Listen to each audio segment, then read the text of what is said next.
2020년 4월 12일 부활주일 감사 예배를 드리겠습니다. 찬송가 204장 찬송하겠습니다.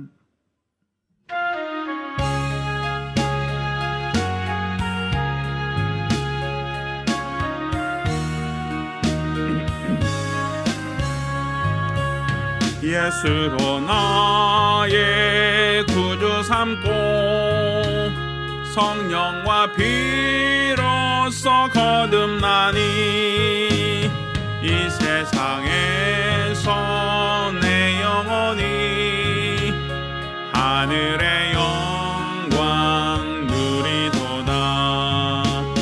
이것이 나의 간증이요 이것이 나의 찬송일세. 나 사는 동안 끊임없이 구주를 찬송하리로다. 온전히 주께 맡긴 내 영 사랑의 음성을 듣는 중에 천사들 왕래하는 것과 하늘의 영광 보리로다.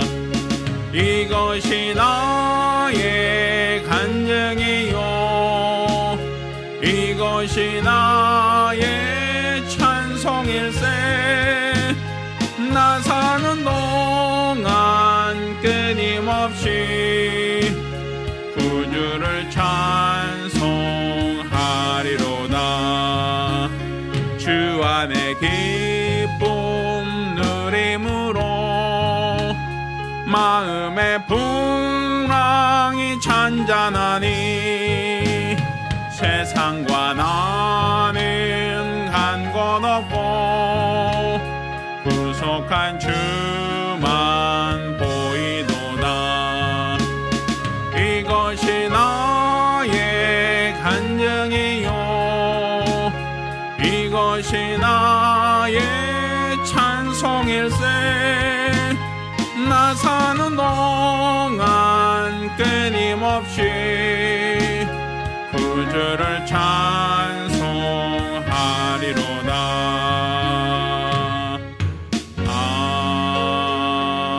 아멘. 은혜로우신 아버지 하나님, 오늘 이와 같이 부활주일을 맞아 우리 하나님께 감사하며 예배드리게 하심을 감사드립니다. 오늘 우리가 드리는 예배가 하나님의 크신 은혜와 사랑을 기억하며 그 은혜와 사랑을 감사하는 예배가 될 수 있도록 도와 주시옵소서. 성령님께서 교통하시고 주장하사 하나님의 신령한 은혜와 성도의 믿음이 조화를 이루는 복된 예배가 되게 하여 주시옵소서. 살아계신 우리 주 예수 이름으로 기원합니다. 아멘. 찬송가 151장 찬송합니다.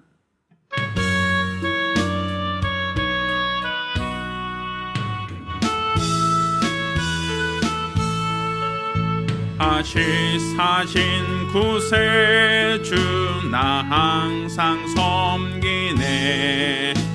온 세상 조롱에도 주 정령 사셨네. 그 은혜로운 손길 부드러운 음성 내 평생 주님 함께 늘 계시네.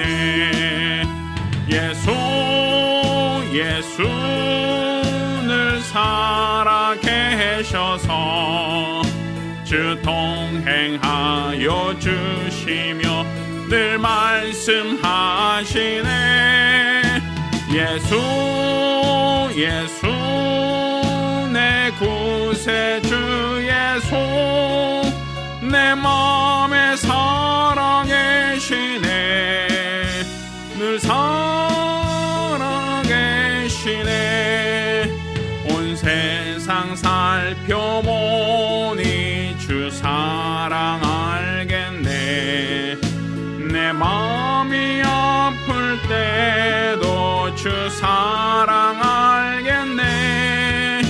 이 세상 풍파 이길 힘 주시는 주님, 마침내 영광 중에 주 오시리. 예수 예수 늘 살아계셔서 주 동행하여 주시며 늘 말씀하시네. 예수 예수 내 구세주 예수, 내 맘에 살아계시네. 늘 살아계시네. 믿는 성도들아 다 기쁜 노래로 주 예수 우리와 함께 다 찬양 드리세. 이 세상 소망이요 참 친구 되시는 주 예수 영원토록 찬양하세. 예수 예수 늘 살아계셔서 주 동행하여 주시며 늘 말씀하시네.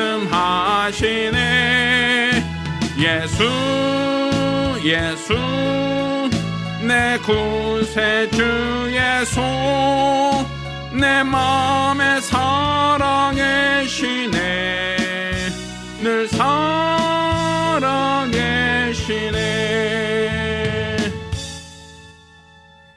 우리가 기도합니다. 우리가 기도하실 때 우리가 지난 한 주간 하나님보다 세상을 의지하며 하나님 말씀보다 내 뜻대로 살려고 했던 어리석음을 내려놓고 한 목소리로 자복하며 기도합니다. 오늘 오신 아버지 하나님, 오늘 이 시간 우리가 우리 하나님 앞에 우리들의 죄와 허물, 우리들의 어리석음과 게으름, 나태함과 연약함을 자복하며 회개합니다. 우리 하나님께서 우리들의 죄를, 우리들의 허물을 도말하여 주시옵소서. 우리 하나님께서 우리를 사랑하시고 우리에게 큰 은혜를 더하여 주셨사오니 우리가 일평생 하나님이 원하시는 거룩한 믿음으로 우리 하나님께 붙들려 귀하게 쓰임받고 사용되어질 수 있도록 도와주시옵소서.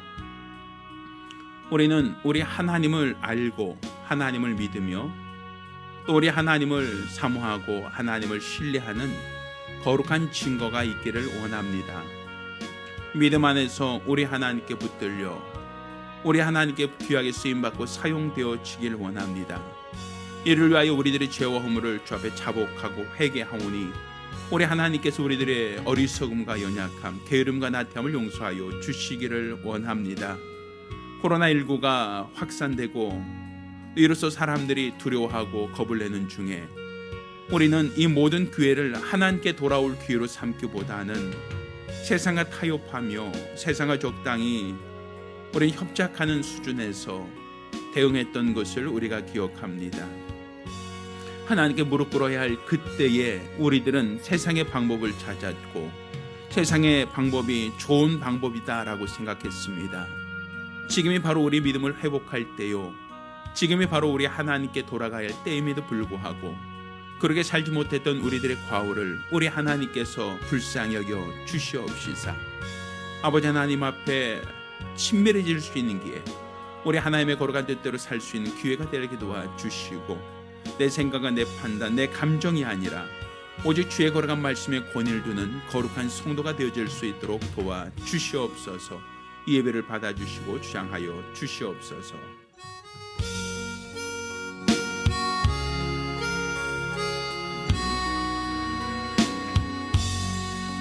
모든 영광을 하나님께,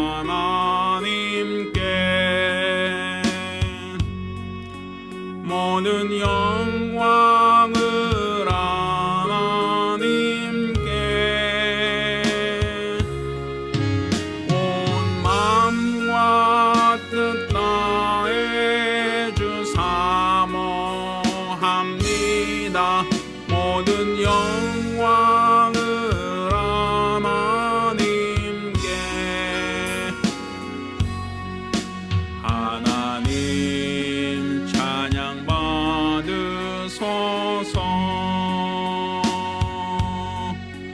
하나님 찬양 받으소서.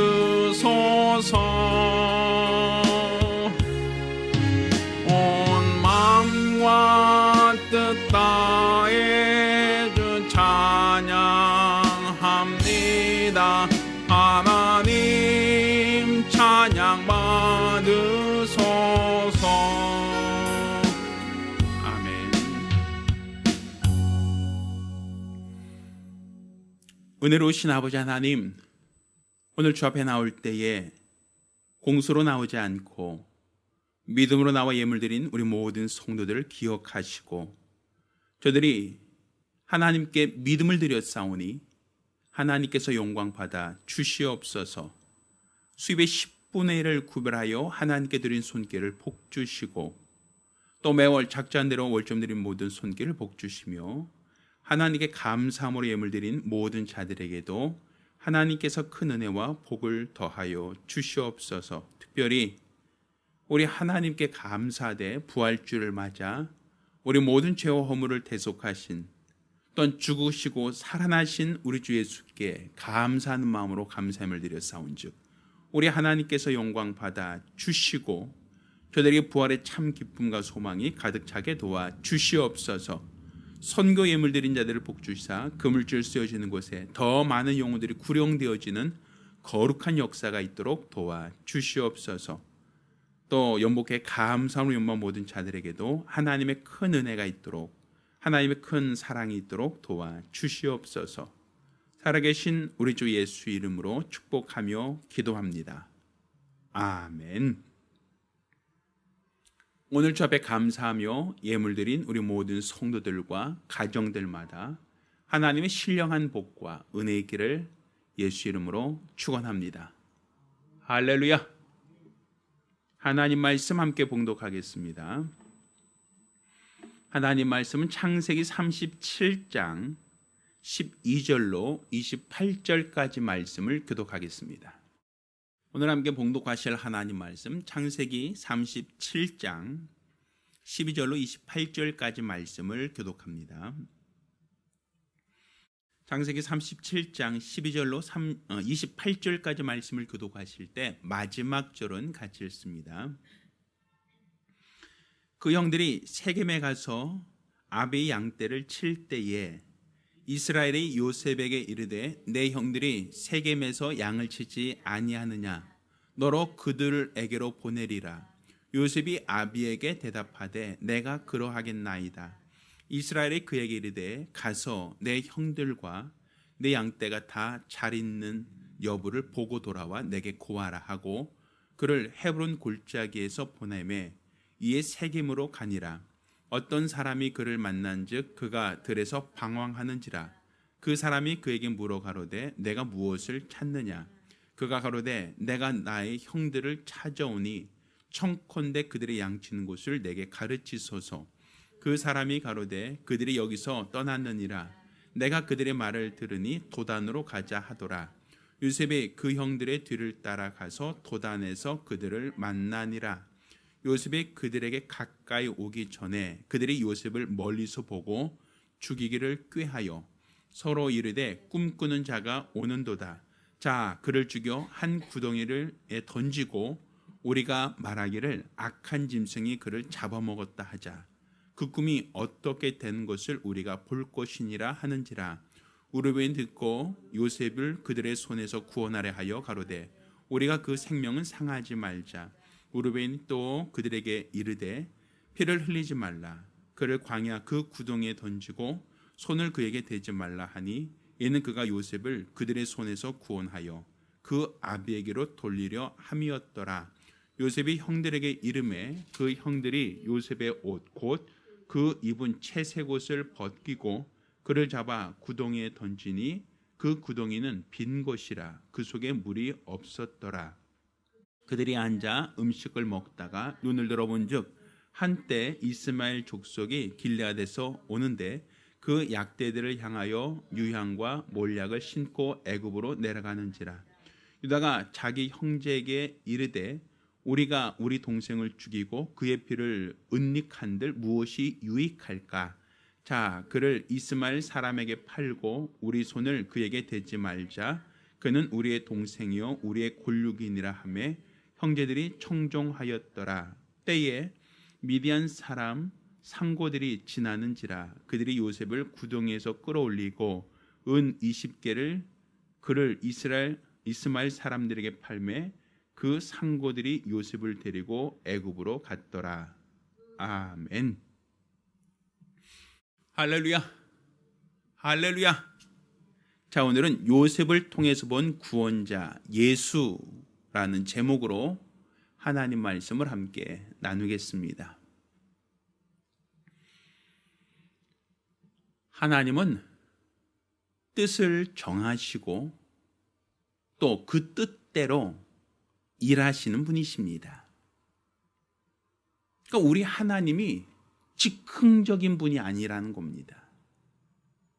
하나님은 그가 뜻을 정하고 그 뜻대로 일하신다라고 해서 이것을 우리는 하나님을 알파와 오메가라고도 얘기하는 겁니다. 그러니까 뜻을 세우시는 분이 있고 그 뜻을 완성하시고 완수하시는 분이 있다라는 겁니다. 이것은 마치 어떤 사람이 집을 지으려고 할 때 그 집을 짓기 전에 내가 어떠한 집을 짓겠다라고 하는 생각을 갖게 되죠. 내가 어느 곳에 어떤 집을 지어야겠다라고 구상을 하죠. 그래서 그 구상한 것을 도면으로 그려놓는 것을 우리는 설계도라고 얘기를 합니다. 그러면 그 건축하고자 하는 사람은 내가 이곳에 방 몇 개짜리 얼마나 크기의 집을 짓겠습니다라는 그 계획을 설계도로 그려놓고 그 설계도를 건축업자에게 맡깁니다. 그럼 그 건축업자는 그 설계도 도면을 보고 설계도에 따라서 집을 건축하게 되죠. 자, 그럴 때 그들이 건축한 그 과정, 설계한 사람은 그냥 설계로 끝났다라고 얘기하지 않습니다. 설계대로 시공이 되어지고 있는지를 계속 참관을 하고 관찰을 합니다. 그래서 만약 설계대로 건축되지 않는다라고 한다면 이것을 다시 수정해달라고 요구를 합니다. 그래서 설계대로 완전히 다 지었는지 감리를 하고 또 그렇게 설계대로 완성되었을 때 비로소 그 집을 준공을 내는 겁니다. 그와 같이 우리 하나님께서도 어떤 것을 이루시고자 하실 때 그것을 먼저 즉흥적으로 일하시는 게 아니라 먼저 하나님은 뜻을 세우시고 또 자신이 세우신 그 뜻을 선자들을 통하여 알리셔서 마치 설계도를 그리듯이 선자들을 통하여 공개하시고 또 자신이 공개한 그 뜻을 하나님이 때가 이름에 이루시는 분, 성취하신 분이시다라는 것을 우리가 알아야 됩니다. 성경은 이렇게 하나님이 뜻을 세우신 것과 그 뜻을 이루시는 과정을 기록을 하고 있는 책입니다. 그래서 하나님이 하늘과 땅과 모든 만물을 창조하실 때도 그냥 즉흥적으로 만드신 게 아니라 하나님의 뜻을 따라서 하늘과 땅과 모든 만물을 만드신 것이요. 또 그 중에 하나님의 형상의 모양으로 사람을 만드신 것도 하나님이 뜻대로 창조하신 겁니다. 또 하나님의 뜻대로 창조하셨던 그 사람이 동산 중앙에 있는 실과를 먹지 말라고 하나님이 말씀하셨으나 그가 그 말씀을 불순종하여 선악과를 따먹고 범죄했을 때 하나님께서는 그 첫사람 아담을 향하여 여자의 후손이 뱀의 머리를 상하게 할 것이다 라고 하는 약속을 주십니다. 그러니까 하나님이 이미 아담이 범죄했을 때부터 뱀의 머리를 상하게 하겠다라고 하는 그 뜻을 정하고 있다는 것이죠. 그 뜻은 누구를 통해서? 여자의 후손을 통해서 하나님은 그 일을 이루시겠다라고 이미 하나님의 뜻 가운데는 하나님의 계획 속에는 이미 정해져 있었던 겁니다. 자, 그것이 때가 오래 흘러 때가 참에 우리 주 예수 그리스도께서 유대 베들레헴에 동정녀 마리아를 통해서 나셨다라고 얘기하는 것은 그것은 수천 년이 지난 이후의 사건이긴 하지만 분명 그것은 하나님이 첫사람 아담이 범죄했을 때 여자의 후손이 뱀의 머리를 상하게 할 것이다라고 하는 하나님이 정하신 그 뜻대로 예수가 오신 것이고, 하나님이 정하신 뜻대로 예수 그리스도께서 육체로 오셔서 공생애를 사셨으며, 그가 우리 모든 죄와 허물을 친히 담당하여 십자가에 달려 죽으신 것도, 그것도 하나님이 정하신 뜻이었다라고 볼 수 있는 겁니다. 따라서 예수 그리스도께서 잡히시던 밤 전날 겟세마네 동산에서 기도하실 때 아버지여 내게 이 잔을 옮겨 주옵소서라고 간청을 하죠. 마치 땀방울이 핏방울 떨어지듯 그가 간절히 애써 하나님께 기도할 때 내 원대로 마옵시고 아버지의 원대로 되기 원합니다. 그러니까 내 뜻이 아니라, 내가 바라는 것이 아니라 아버지의 뜻대로 되기 원합니다 라고 예수님은 기도하셨습니다. 이것은 하나님이 정하신 뜻이 있다라는 겁니다. 예수님이 태어나기 전부터 여자의 후손으로 태어날 것이 이미 기록되어 있었고, 다윗의 집안으로 태어나서 유대 베들레헴에서 날 것이 이미 기록되었으며, 그가 도살장에 끌려가는 어린 양처럼 그가 죽음을 당하시고 희생 제물이 되실 것이 이미 기록되어 있었습니다. 그래서 이사야 선지자는 그가 찔림은 우리의 허물을 인하며 그가 상함은 우리의 죄악을 인합니다. 그가 징계를 받음으로 우리가 평안을 누리고 채찍에 맞음으로 우리가 나음을 얻었다라고 하여 장차 오실 예수가 어떠한 사역을 감당할 것인지, 어떻게 우리를 구원하실지에 대하여 하나님은 이미 오래전에 이미 뜻을 세우셨고, 그 뜻대로 예수가 오시고 예수께서 그 뜻대로 고난당하사 십자가에 달려 죽으셨다. 우리 모든 죄를 대속하셨다라고 기록하고 있는 겁니다. 이렇게 성경은 어떠한 스토리 얘기가 아니라 하나님의 뜻과 그 뜻이 어떻게 성취되어지는가, 하나님이 뜻하신 바가 어떻게 완성되어지고 있는가, 이런 얘기를 기록하고 있는 겁니다. 그러니 우리가 성경을 읽을 때에 하나님이 뜻하신 것과 그 뜻이 어떠한 방법으로 어떻게 성취되어지고 있는가를 우리가 아는 것, 이게 바로 세상 종교와 우리가 갖고 있는 신앙의 차별점, 가장 큰 차이점이라고 볼 수 있는 겁니다. 세상 종교는 어떤 훌륭한 위인을 얘기합니다. 어떤 절대적인 영웅에 대한 스토리를 얘기합니다. 그렇지만 그들은 예언에 따라오지 않았습니다. 뜻을 따라, 하나님이 정하신 뜻을 따라 오셔서 그 뜻을 이루었다라고 하는 그러한 종교가 없습니다. 이렇게 하나님이 뜻을 세우시고 그 뜻을 이루시는 그 과정, 그 뜻을 세우시고 그 뜻을 완성하시는 그 과정, 마치 알파와 오메가와 같이 모든 것이 하나님으로 뜻하시고 하나님으로 시작하심에 하나님이 완성하시고 하나님으로 완성된다, 끝난다라고 하는 것, 이것은 우리가 가진 이 신앙, 우리가 가진 이 믿음만이 그것을 말하고 있고, 그것을 성경이 우리에게 보증을 하고 있는 겁니다.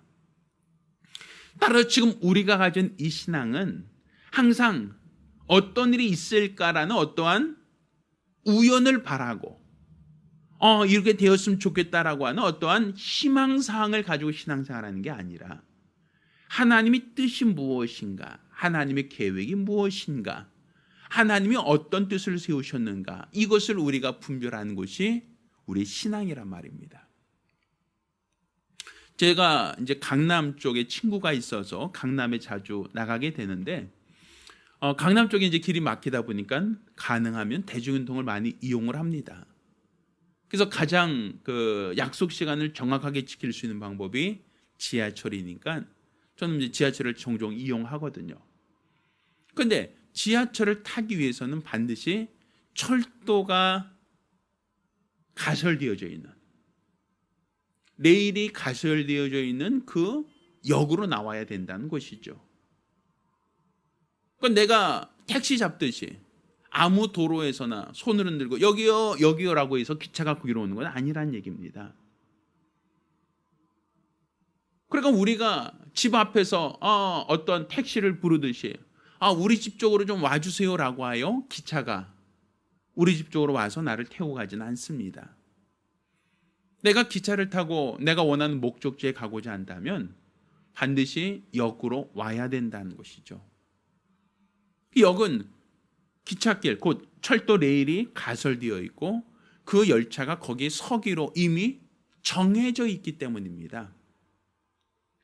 그러니까 그 열차를 타기 위해서는 정해진 시간, 정해진 장소에 가야만 그 열차를 탈 수 있어요.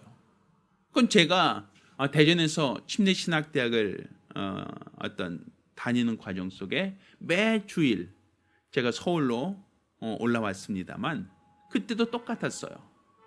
그때 대전역으로 가서 그 대전역에서 열차 출발 시간에 도착해 있으면 그 열차를 타는 것이고, 만약에 내가 아무리 표를 끊었다 할지라도 대전역까지 가지 않거나 내가 영등포역까지 가지 않으면 기차를 탈 수가 없었어요.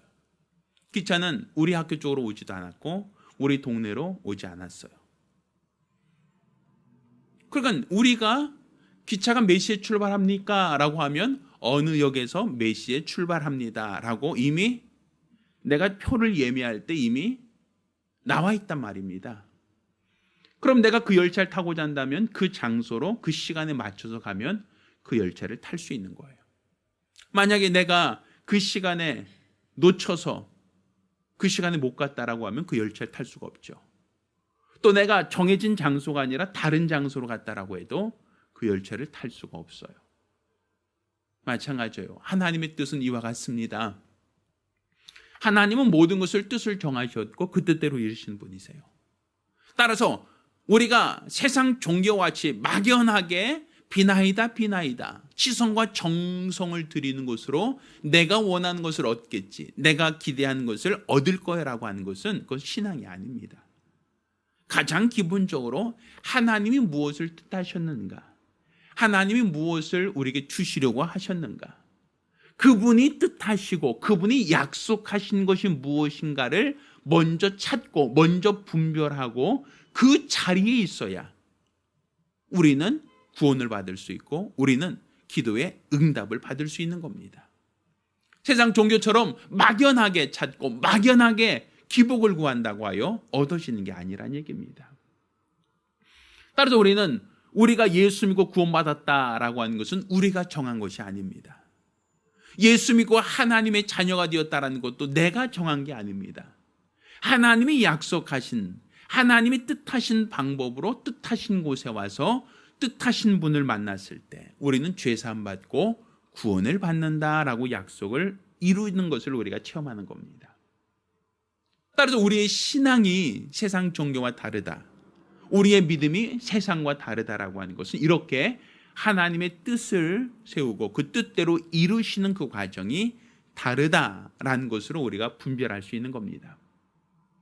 따라 저와 여러분 모두가 하나님의 뜻을 깨닫고 분별하는 믿음의 사람들이 되기를 예수 이름으로 축원합니다. 하나님의 뜻이 무엇인지를 분별하고 깨달아 그 뜻대로 이루어져가는 것, 이게 바로 우리의 신앙이고 그 뜻을 분별하는 것이 우리 믿음에 얼마나 중요한 것인가, 이것을 깨닫기를 예수 이름으로 축원합니다. 자, 오늘 우리가 읽은 이 본문은 이제 요셉이라는 사람의 이야기입니다. 이것은 설화나 전설의 이야기가 아니라 요셉이라는 사람, 곧 야곱의 11번째 아들 요셉이 경험했던 개인적인 체험, 개인적인 역사 이야기라고 볼 수 있습니다. 자, 그런데 이 요셉의 이야기를 성경에 아주 많은 지면을 차지하며 기록을 하고 있거든요. 그것은 마치 족장 시대에 우리 조상 이러한 족장이 있었다라고 하는 이스라엘 사람들이 봤을 때 자기의 족장 이야기로도 우리는 분명 볼 수 있습니다. 자기의 어떤 역사 이야기로도 얘기할 수 있고 자기들의 어떤 가정사 얘기, 조상들의 이야기라고도 볼 수 있을 겁니다. 그런데 이것이 성경에 기록되어 있다라고 하는 것은 단지 이스라엘 사람들의 조상의 이야기, 이스라엘 사람들의 족장의 이야기를 우리들에게 알려주고자 이것을 기록을 남기고 있다라고 볼 수는 없습니다. 이런 어떤 요셉의 이야기를 통해서도 우리는 장차 오실 예수는 어떠한 분으로 오셔서 어떤 삶을 사실 것인가, 이것을 우리는 미리 이해할 수 있는 하나의 예표로서도 우리는 이해할 수 있다라고 보는 것이죠. 물론 이것이 요셉의 사건은 예수다, 요셉은 리꼬로 예수다, 이걸 얘기하는 게 아니라 하나님께서 장차 오실 예수에 대하여 요셉의 일대기를 통해서 하나님이 장차 오실 예수에 대한 뜻을 그 당시 그 사람들에게 알게 하셨다, 깨닫게 하셨다라는 것이죠. 물론 그 당시는 그것이 자기들이 경험한 것이 예수 얘기야, 이거는 예수에 대한 장차 오실 예수 얘기야 라고 생각할 수도 없었고 또 그렇게 이해할 수도 없었을 겁니다. 그냥 어떠한 개인의 이야기, 가정의 이야기, 어떠한 큰 어떤 사건에 대한 이야기로만 달았을 뿐이지 그것이 장차 오실 예수에 대한 모형이다, 실상이다라고 얘기하지는 않았을 겁니다. 또 그렇게 볼 수도 없습니다. 우리가 구약 성경이 그냥 하나의 옛날 이야기가 아니라 장차 오실 예수를 이해하는데, 장차 오실 예수 그리스도를 우리가 분별하는 데 있어서 하나의 어떠한 이정표 역할을 할 수 있다라는 차원에서 오늘 우리가 이 본문을 통해서 곧 요셉을 통해서 본 구원자 예수에 대해서 우리가 이해할 수 있지 않을까, 알아볼 수 있지 않을까라는 것으로 오늘 말씀을 드리는 겁니다. 자, 가장 기본적으로 이 요셉이라는 아들은 그 아버지 야곱이 사랑했던 아들이죠. 라헬이 낳은 아들 중에서 야곱은 특별히 요셉을 사랑했습니다. 그에게 형들이 있었지만 그 형들보다 요셉을 더 특별히 사랑했습니다. 그래서 야곱은 요셉에게 채색 옷을 입혔다라고 하는 말을 합니다. 이 채색 옷이라고 하는 것은 족장을 말합니다. 그 당시에 색깔이 들어간 옷을 입는다라는 것, 그것은 차기 족장, 아버지가 가장 총애하고 가장 사랑하는 아들이라는 의미가 됩니다. 그런데 아버지는 그 요셉을 항상 아버지 곁에 두기를 원했죠. 형들은 양을 치러 나가 있을 때도 아버지는 항상 요셉을 자기의 측근에 두고 자기와 함께 있기를 원했습니다. 그런데 그 형들이 어느 날 양을 몰고 세겜 지역으로 갔단 말입니다. 이 세겜 지역으로 갔는데 아버지는 그 아들들이 걱정이 되기 시작한 겁니다. 왜 세겜으로 갔는데 왜 걱정을 하는가? 그것은 그 딸 디나가 세겜 족장 아들에게 겁탈당하고 또 그로 말미암아 레위와 시몬이 세겜 족속을 어떻게 했습니까? 할례를 받으라는 그 조건 하에서 다 죽였죠, 그 동네 사람들을. 그러니 이 세겜 지역에 있는 사람들은 이 야곱의 자식들, 야곱의 가족들에 대해서 어떤 마음을 갖고 있겠어요? 그렇죠, 미움, 반감이 크겠죠. 그런데 그 아들들이 세겜 쪽으로 양을 몰고 갔다는 겁니다. 그러니까 야곱의 입장에서 봤을 때는 얼마나 걱정이 되겠어요. 자기 아들들과 양떼들을 이 세겜 족장, 이 세겜 지역에 있는 사람들이 약탈해 갈 수도 있고 아들들을 죽이러 갈 수도 있다 이겁니다. 그런데 그 당시는 뭐 휴대폰도 없죠. 그 당시는 뭐 어떻게 연락할 방법이 없으니 아버지는 아들들이 돌아올 때까지 초조하게 기다리는 거예요. 내 아들들이 세겜 쪽으로 양을 몰고 갔는데 혹여나 봉변을 당하지 않을까라고 야곱은 노심초사합니다. 자, 그러다가 누굴 보내죠? 자기 측근에 두었던 자기가 가장 사랑하는 아들 요셉을 형들에게 보냅니다. 야, 형들이 무사히 있는지, 세겜 지역에서 사람들에게 수치를 당하거나 봉변을 당하고 있지는 않는지 네가 가서 한번 알아보고 와라 하고 요셉에게 부탁을 합니다. 그러니까 요셉도 이 세겜 지역이 어떤 지역이라는 거 알아요, 몰라요? 알죠. 세겜에 어떤 사건이 있었는지 알죠. 자기 누이가 겁탈을 당하고 그것 때문에 자기 형들이 세겜에 있는 모든 사람들을 다 남자들을 다 죽이고 그곳에 학살했다는 얘기를 요셉도 알고 있죠. 그렇지만 아버지가 하도 걱정하니까, 형들의 안부에 대해서 걱정을 하니까 요셉이 아버지의 말씀을 듣고 가겠습니다. 그러니까 요셉의 입장에서도 그곳에 간다는 것은 자기도 위험해요? 위험하잖아요? 위험한 일이죠. 자기한테도 위험이 끼칠 수 있어요. 게다가 형제들은 그나마 여러 명이 때를 이어서 가는 것이지만 요셉 입장에서 봤을 때는 호롤단신 간단 말입니다. 그러니 사람들이 형들은 그래도 무리가 큰 무리가 돼 있으니까 함부로 공격 못하더라도 그 요셉은 호롤단신 지나간다면 쉽게 공격할 수도 있지 않습니까? 자, 그런데도 불구하고 요셉은 아버지가 걱정하는 것을 보고 아버지 마음을 위로하기 위해서 형들에게 가겠습니다 라고 세겜 쪽으로 형들을 찾아 나갑니다.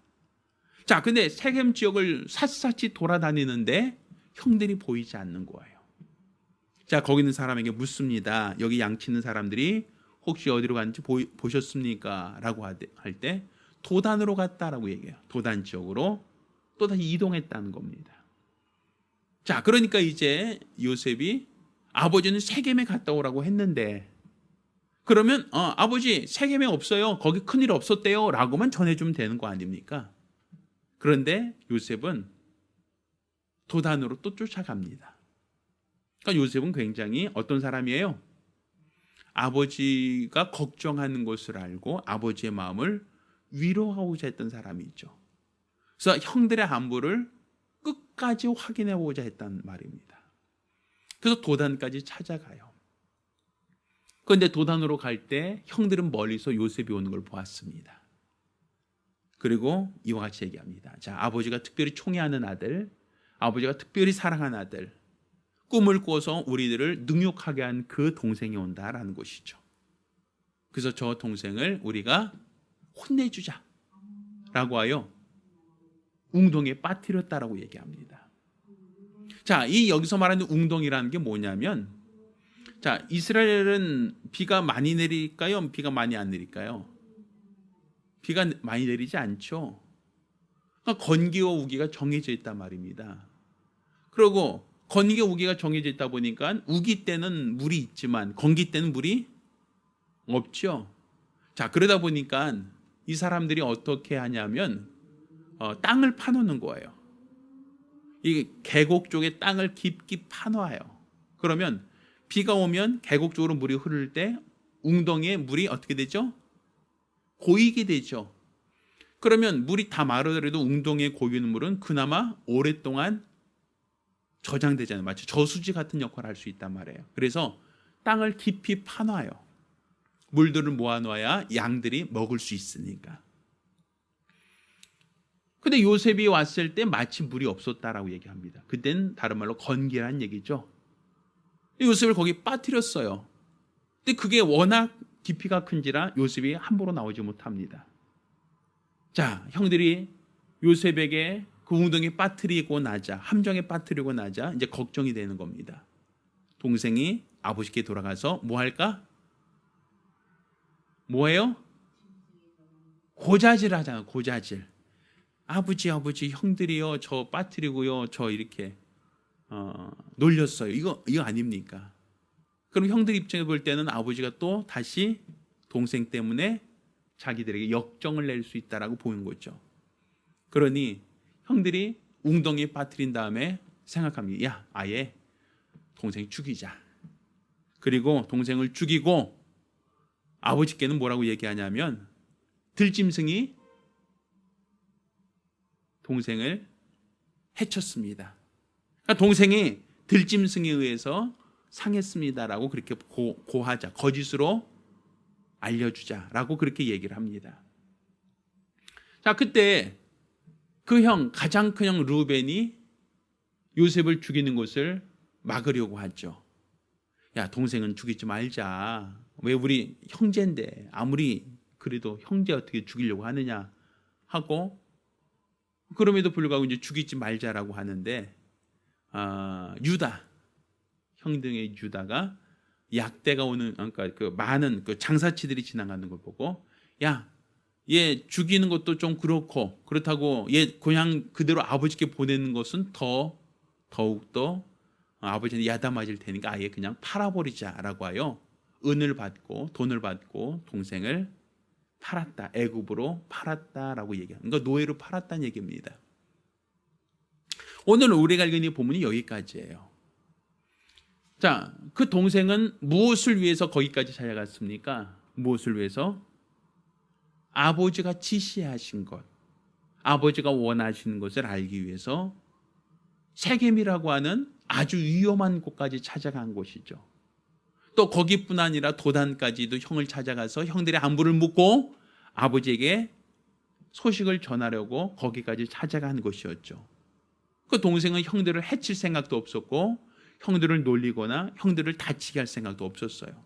자, 그런데 그 형들은 동생을 시기합니다. 질투합니다.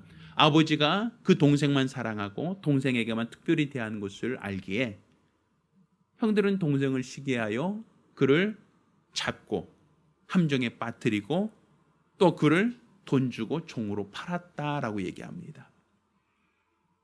이렇게 종으로 팔려나갈 이 요셉은 어떻게 됩니까? 이후에 애굽에서 종살이 하죠. 또 거기다 또 누명을 쓰고 어떻게 됩니까? 나중에는 감옥에도 갇히게 되죠. 어떻게 본다면 인생 및 가장 마지막 막창까지 내려가는 그런 아주 인생의 어떠한 그 고난을 경험하게 됩니다. 자, 그렇지만 이 요셉은 장차 감옥에서 술 굽는 어떤 관장과 떡 굽는 그 사람들의 꿈을 해몽해주고 나중에 애굽의 총리가 됐죠. 그러니까 바로 왕의 꿈을 해몽하고 결국 애굽의 총리가 되는 이야기를 성경 기록하고 있죠. 자, 그것은 요셉이 나중에 형들을 만나서 하는 얘기 속에 이렇게 얘기합니다. 형들은 나를 팔았으나 하나님께서 그것을 통해서 나를 여러분을 구원한 구원자로 삼으셨습니다 라고 얘기를 해요. 그러니까 형들은 그때 동생을 시기하여 동생을 팔았지만 결국 그 동생에 의해서 형들이 구원을 받는다라고 얘기하는 거예요. 그래서 7년간의 큰 흉년이 있을 때 이스라엘, 그러니까 야곱의 자식들과 야곱의 모든 가족들이 흉년으로 인하여 굶어 죽지 않고 그들이 생명을 보존하고 큰 민족을 이룰 수 있게 된 그 원동력이 무엇인가라고 할 때 요셉이 그 역할을 했다라고 얘기합니다. 그러니까 바로 이 흉년 속에서 장차 올 흉년 속에서 이스라엘 백성들을 구원할 자, 그 구원할 자가 누구였는가? 요셉이다라고 얘기하고 있어요. 자, 그러면 그 가족과 그 모든 사람들을 구원할 그 요셉이 그 애굽에서 총리가 되는 그 과정은 그냥 애굽에 내려가서 그냥 바로 총리가 된 게 아니라 형들의 미움을 받고 형들의 시기를 당하여 형들이 그를 종으로 파는 것부터 시작되는 겁니다. 그러니까 지금 우리가 생각할 때 이 요셉에 대해서 형들은 뭐라고 얘기하면 자, 꿈꾸는 자가 온다라는 얘기를 해요. 그러니까 요셉은 미리 하나님으로부터 어떠한 뜻을 계시를 받았다는 얘기입니까? 장차 나로 인하여 온 가족이 내 앞에 무릎을 꿇을 것이다. 또 장차 나로 인하여 온 가족이 구원을 받을 것이다라는 하나님의 뜻이 이미 정해져 있었다라고 볼 수 있는 거예요. 그런데 형제들은 요셉의 뜻을 듣고 그것을 인정하지 않죠. 그것이 하나님의 계획 속에 있다라는 생각을 하지 않습니다. 하나님이 요셉을 우리 중에 최고로 세운다라고 하는 생각을 그들은 이해하지 않아요. 하나님이 요셉을 통해서 우리를 구원하실 것이다라는 그 계획을 그들은 전혀 이해하지 못합니다. 그러니까 그것을 모르니까 그 형들은 요셉을 시기하고 요셉을 미워하고 요셉을 정죄하고 결국은 요셉을 함정에 빠뜨렸다가 애굽으로 내려가는 장사치들에게 팔아버리는 겁니다. 그러니까 그들은 하나님이 정하신 뜻을 모른단 말이죠. 하나님이 계획하신 뜻을 모르니까 그들이 봤을 때는 동생이 미운 거예요. 동생이 셈이 나는 거예요. 우리가 형인데 동생 앞에 무릎 꿇는다고? 우리가 형인데 동생 앞에 머리를 굽신거린다고? 에이 설마 지가 아버지 사랑받으니까, 아버지가 자기를 특별히 더 사랑하니까 아예 상투를 잡고 올라탄다고 생각하는 거죠. 그러니까 미워하는 거예요. 시기하는 거예요. 자, 그런데 이러한 요셉의 이야기가 왜 우리는 예수 얘기, 구원자 예수 얘기로 우리가 이해할 수 있느냐라는 거예요. 하나님은 이미 요셉을 구원자로 삼으시려고 뜻을 세우셨고, 또 하나님 그 요셉을 통해서 온 가족을 다 구원할 계획을 이미 세우셨어요.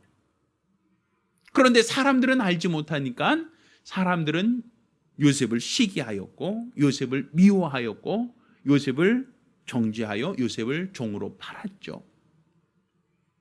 예수도 마찬가지입니다. 예수 그리스도께서도 하나님으로서 육신의 몸을 입고 이 땅에 나타나셨죠. 하나님은 예수를 통하여 전 내 사랑하는 아들이요 내 기뻐하는 자다라고 변화선성에서 말씀을 하셨습니다. 그런데 그 당시 종교 지도자들이라고 하는 자들, 예수보다 먼저 하나님의 말씀을 받았던 자들, 그들이 예수를 시기합니다. 예수를 질투합니다. 예수에게 나타나셨던 그 모든 능력과 그 표적을 보고도 그가 하나님으로부터 왔다는 걸 믿지 않으려고 합니다. 예수를 끝까지 시기하고 질투하여 예수를 정죄하고 또 그를 모함하려고 하고 결국 예수를 붙잡아 그를 죽이려고 하죠. 그때 예수를 누가 그들에게 넘겼습니까? 가장 사랑하는 제자가 돈을 받고 은 30을 받고 그들에게 넘기지 않습니까? 또 그들이 예수께 은 30 받았다는 얘기는 그냥 여기 이런 사람이 있어요가 아니에요. 이것은 종으로 팔았다는 겁니다. 내가 돈을 받고 이 사람을 인신매매했다는 거예요. 제자가, 가룟 유다가 예수를 돈 받고 팔았다. 그러니까 종으로, 사람이 그 당시는 물건처럼 매매를 할 수 있거든요. 그러니까 예수를 종으로 파는 거예요. 그러니까 그들은 종은 때릴 수 있고 종은 함부로 할 수 있거든요. 그래서 아무 죄 없는 예수를 그들은 때리고 욕하고 그를 신문하고 그에게서 죄를 찾으려고 하고 결국은 없는 죄를 뒤집어 씌워서 그를 십자가에 못 박아 죽이자라고 하죠. 이렇게 예수를 시험하고 예수를 능욕하고 예수를 죽이자라고 하여 죽였어요. 자, 그런데 예수가 죽으심으로 끝난 게 아니라 그의 죽음이 결국은 이스라엘을 구원하는 구원의 역사가 됐다는 얘기입니다. 그의 죽으심으로 말미암아, 그의 희생으로 말미암아 그는 죄인이 되었고 그는 죽으셨지만 하나님은 그를 다시 살리셔서 그가 온 이스라엘, 온 인류의 구원자가 되게 하셨다라고 얘기하는 거예요. 이것은 마치 요셉도 똑같죠. 이 요셉이라고 하는 그 아들도 어떻게 본다면 아버지가 사랑했던 아들이고 아버지가 기뻐했던 아들입니다. 자, 그런데 이 요셉이 그 형제들의 시기를 받고 형제들의 미움을 받아서 종으로 팔리고 또 애굽에서 또 죄인이 되고 감옥에 갇히고 그가 죽을 날을 기다리고 있던 그때에 하나님께서는 그를 들어서 애굽의 총리로 세우시고 온 이스라엘 구원하시는 구원자가 되게 하지 않습니까? 이것은 우연이 아니라 하나님이 뜻을 정하셨다는 얘기입니다. 하나님이 뜻을 정하시고 그 뜻대로 요셉을 구원자로 삼으셨다는 겁니다. 형제들은 그를 미워했지만, 형제들은 그를 종으로 팔았지만, 형제들은 그를 신뢰하지 않았지만, 그렇지만 하나님은 뜻을 세우시사 그 뜻대로 요셉을 통해서 온 이스라엘을 큰 흉년으로부터 구원하실 그 구원의 계획을 세우셨고 그 뜻대로 요셉을 사용하셨다라는 얘기를 하고 있는 겁니다. 이와 마찬가지죠. 예수 그리스도가 오신 것도 우연이 아니라 하나님의 뜻이고 하나님의 계획 속에 있었습니다. 예수가 하나님의 아들로 오셨지만 사람들은 그를 미워했습니다. 예수가 하나님의 아들로 오셔서 많은 능력과 표적을 보이셨지만 사람들은 그를 시기하였고 그를 미워했습니다. 결국 제자 손에 팔렸고 그가 팔려서 죄인으로 누명을 써 그가 고난당하셨고 결국 십자가 못 박아 죽임을 당하셨죠. 그렇지만 하나님의 계획, 하나님의 뜻은 죽음으로 끝나는 것이 아니라 요셉을 들어서 애굽의 총리가 되게 하듯 예수 그리스도를 죽음에서 살리사 그를 온 인류의 구원자로 삼으셨다라는 얘기를 성경이 하고 있는 겁니다. 이 모든 것이 우연이 아닙니다. 이 모든 것들이 하나님이 뜻하신 바, 하나님이 계획하신 바를 이루셨다라는 얘기를 하고 있는 겁니다. 저는 요셉을 예수라고 말하지는 않습니다. 그렇지만 분명한 것은 요셉도 하나님의 뜻 가운데 이스라엘의 구원자가 되었고 예수 그리스도도 온 인류의 구원자가 되었다라는 얘기입니다. 비록 그가 미움을 받고 시기를 당하여 팔림바 되었으나 그들이 바로 하나님의 뜻 가운데 구원자로서 온 이스라엘을 또한 온 인류를 구원하셨다라는 것은 변하지 않는단 말입니다. 따라서 우리는 하나님의 뜻이 무엇인가, 하나님이 어떤 계획과 뜻을 가지고 있는가를 분별하고자 하는 것, 이건 굉장히 중요합니다. 지금 우리가 어떤 고난을 당하고 있다, 어떤 어려움을 당하고 있다, 또 그런 말미암아 우리가 지금보다 더 어려워질 수 있다. 이것보다 우리가 더 중요한 것은 지금 이 시대에 하나님의 뜻이 무엇인가, 지금 이 시대에 나를 통해서 이루고자 하시는 하나님의 뜻은 무엇인가, 하나님은 이 시대를 어떻게 사용하기를 원하시는가. 마치 요셉의 형들이 미움을 받고 팔려서 종으로 팔려나가고 그로 인하여 종살이하며 또 누명을 쓰고 죄인이 되며 또 그가 감옥에 갇혀서 한치 앞도 알 수 없는 그러한 암울한 환경 속에 있을 때 하나님께서 그를 들어 이스라엘의 구원자로 삼으셨던 것처럼 오늘날 우리가 코로나19라고 하는 이 바이러스, 이 사태가 오늘날 우리에게 어떤 것을 말하고 있고 하나님은 이 코로나19를 통하여 우리가 무엇을 뜻하시고 무엇을 말씀하시려고 하시는가, 우리는 분별하려고 해야 된단 말입니다. 지금 이 시대에 하나님은 어떤 뜻을 세우고 있고 어떻게 그 뜻을 이루어나가고 있는지 우리가 그것을 깨닫고 분별할 수 있다면 지금 우리가 당하고 있는 이 고난, 지금 당하고 있는 어려움은 우리가 능히 이겨낼 수 있고 이 모든 것들은 우리가 능히 극복할 수 있다는 얘기입니다. 요셉을 통하여 7년간의 풍년을 통하여 7년의 흉년을 준비하게 하셨던 것처럼 하나님의 뜻을 깨닫고 분별할 수 있다면 우리는 앞으로 어떤 고난이 다가온다 할지라도 이 모든 것들을 능히 준비할 수 있고 대비할 수 있고 능히 이겨낼 수 있기 때문입니다. 따라서 저와 여러분 모두가 하나님의 뜻을 깨닫고 하나님의 뜻을 분별하려고 하는 지혜로운 성도가 되기를 바랍니다. 우리의 믿음은 하나님의 뜻을 깨닫는 겁니다. 내 주여 뜻대로 행하옵소서라고 우리가 찬송하지 않습니까? 예수님께서 또 예수님께서도 아버지여 내 원대로 마옵시고 뜻대로 되기 원합니다라고 기도하지 않으십니까? 분명 우리가 눈에 보이지 않는 이 시대에 하나님의 뜻은 분명히 세워져 있고 그 뜻은 내가 원하든 원치 않든 내가 알고 있든 모르고 있든 그 뜻은 분명 이루어질 것입니다. 따라서 하나님의 뜻을 깨닫는 것, 그 뜻을 분별하는 것, 이것은 그 무엇보다 그 어떤 것보다 중요한 신앙생활의 기초가 된다는 걸 깨닫기를 예수 이름으로 축원합니다. 따라서 내와 내 가정 모두가 하나님의 뜻을 깨닫고 하나님의 뜻을 분별하는 믿음의 가정들, 충성된 가정들이 되기를 예수 이름으로 축원합니다. 우리 같이 기도합니다. 우리 같이 기도하실 때 주여 우리 하나님의 뜻을 깨닫고 분별할 수 있도록 도와주시옵소서. 오늘날 이 시대에 하나님의 뜻을 깨달아 분별하기를 원합니다. 이로써 하나님께 쓰임받는 자, 하나님이 귀하게 사용하시는 거룩한 일꾼 될 수 있게 달라고 간절히 사모하며 한 목소리로 기도합니다.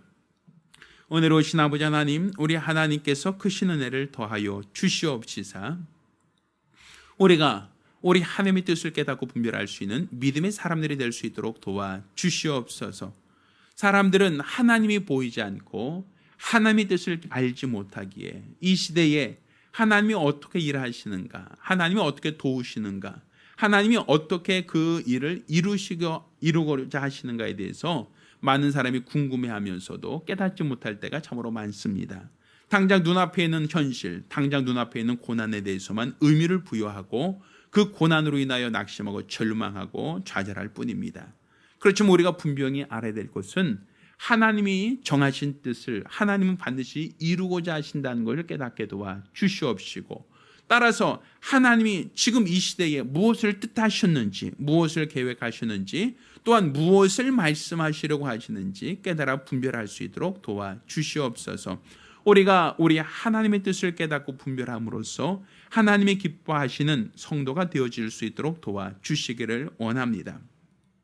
우리 하나님께서 귀하게 사랑하고 사용하시는 거룩한 믿음의 사람들이 되어지기를 원합니다.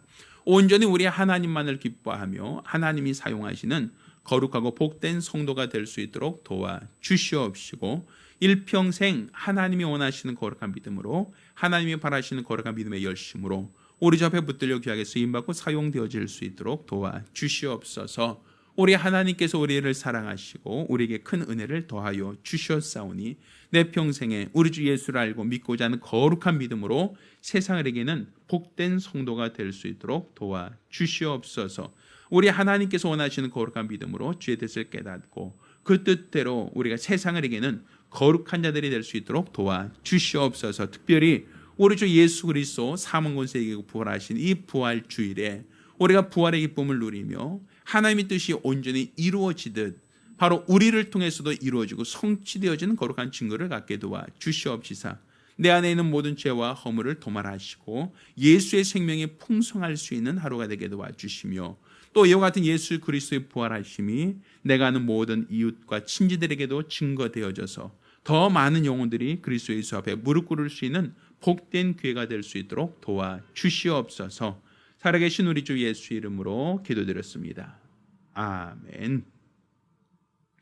할렐루야, 할렐루야.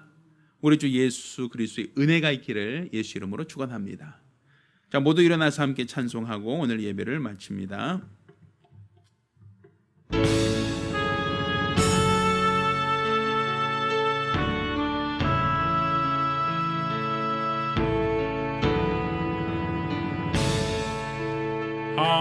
하늘에 계신 아버지 이름 거룩하사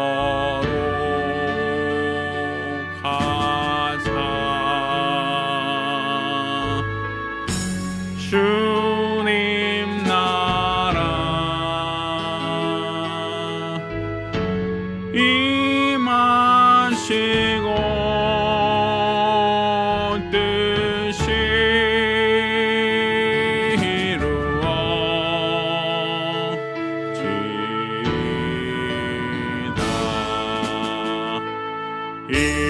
일용할 양식 주시고 우리들의 큰 죄다 용서하옵시고 또 시험에 들게 마시고 악에서 구원하소서. 우리 주의 나라 주의 권세 주의 영광 영원히 아멘.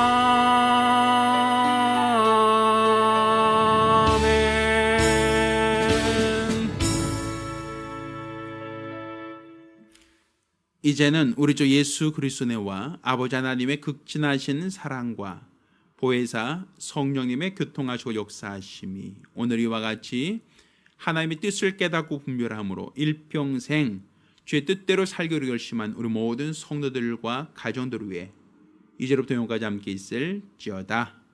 아멘.